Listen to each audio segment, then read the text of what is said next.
Hey everybody, welcome to episode 1 of the ATL Sports HQ Chop Beat. I'm Bob Lancaster, host of Game Time Radio 1100 in Atlanta and owner of ChopUpChopDown on Twitter.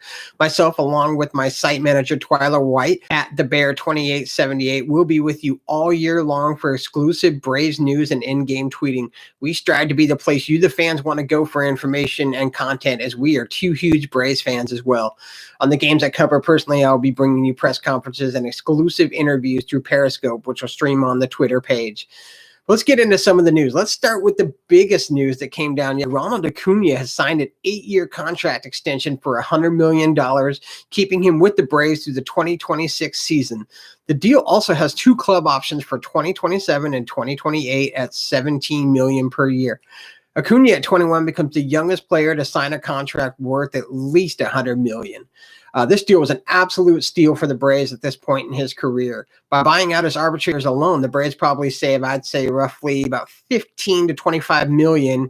And then the 2 club options at age 28 and 29, which are considered to be 2 prime years, could provide even more value. I'd put that at anywhere between 25 to 30 million alone on that as well. Easily one of the best moves by Alex Anthopoulos in his tenure as the Braves GM.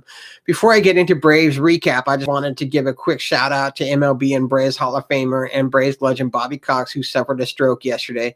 Alex Anthopoulos was able to visit Bobby today and said he was in as good spirits as he possibly could be. Bobby for sure will be in all Braves fans' thoughts and prayers. The Braves opened up the season against the division rival Philadelphia Phillies, who were promptly swept out of Philly, losing 10-4 Thursday, 8-6 Saturday, and then 5-1 on Sunday.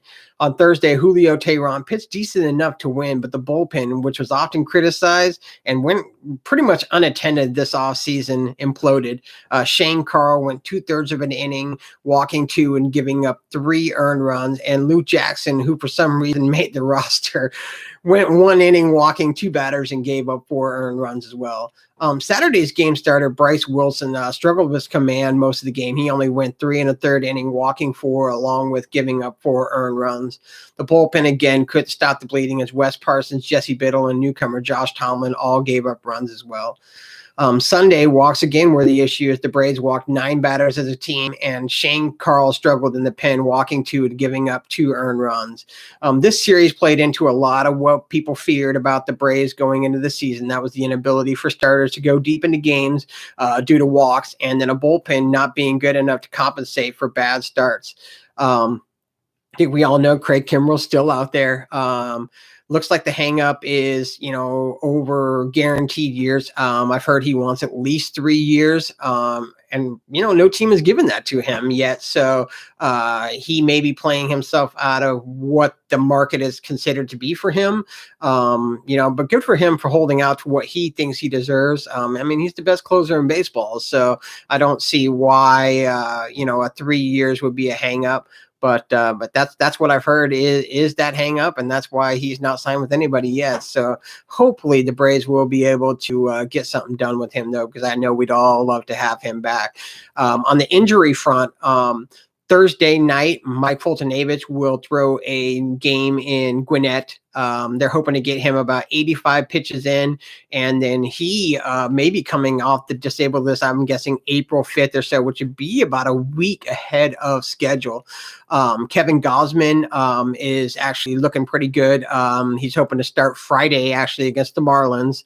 And so that's going to be 2 great starters to have back in the rotation. And then AJ Minter will actually probably back this week as well. And I would venture to say that AJ Minter coming back will push Luke Jackson hopefully out of the bullpen. But you just never know, with everybody struggling like they are, it could be a mix of anybody that could go down or possibly be released. What was encouraging, though, was the home opener against the Cubs, but I will get into a recap of that series once it's done, and then I'll actually be covering the Marlins series Friday, Saturday, and Sunday in Atlanta, so look for some content to come out of that. But thanks for joining me, and we will see you guys next time.